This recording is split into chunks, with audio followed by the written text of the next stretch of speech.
পটল ও এক মুঠো চিনেবাদাম দিয়ে দুর্দান্ত স্বাদের রেসিপিটা একবার বানিয়ে দেখুন। গরম ভাতের সাথে খেতে একদম ফাটাফাটি লাগবে। তো এই রেসিপির জন্য পটলের অল্প অল্প খোসা রেখে দুদিকের মুখটা একটু চিড়ে নিয়েছিলাম। পরিমাণ মতো লবণ, হলুদ গুঁড়ো দিয়ে ভালো করে মাখিয়ে 5 মিনিট রেখে দিয়েছিলাম। ততক্ষণে কড়াইয়ে এক মুঠো চিনেবাদাম নাড়াচাড়া করে হালকা করে ভেজে তুলে নিয়ে বাদামগুলো একটু ঠান্ডা করে খোসা ছাড়িয়ে মিক্সির জারেতে নিয়ে নিলাম। ওর মধ্যে 2 টেবিল চামচ পোস্ত দিয়ে শুকনো ঘুরিয়ে নিয়ে তারপর দিয়ে দিলাম একটু আদা আর কাঁচা লঙ্কা। অল্প জল দিয়ে সমস্ত মশলার একদম মিহি করে পেস্টটা তৈরি করে রাখলাম।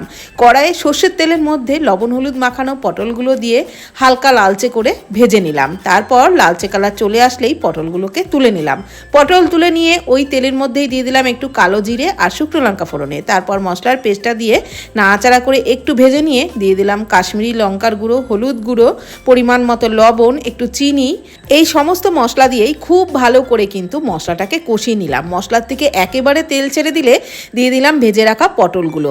আর পটলগুলো দিয়েও মশলার সাথে নাড়াচাড়া করে আরও কিছুক্ষণ ভেজে নিলাম। তারপর পরিমাণ মতো জল দিয়ে ঢাকনা চাপা দিয়ে বেশ কিছুক্ষণ ফুটিয়ে নিলাম। পটল সিদ্ধ হয়ে গেলে কয়েকটা চেরা কাঁচা লঙ্কা দিয়ে আরও কিছুক্ষণ ঢাকনা চাপা দিয়ে ফুটিয়ে নিয়েছিলাম। একদম চারিদিক থেকে তেল ছেড়ে দিলে তারপর গরম ভাতের সাথে পরিবেশন করবেন। খেতে কিন্তু অসাধারণ লাগবে।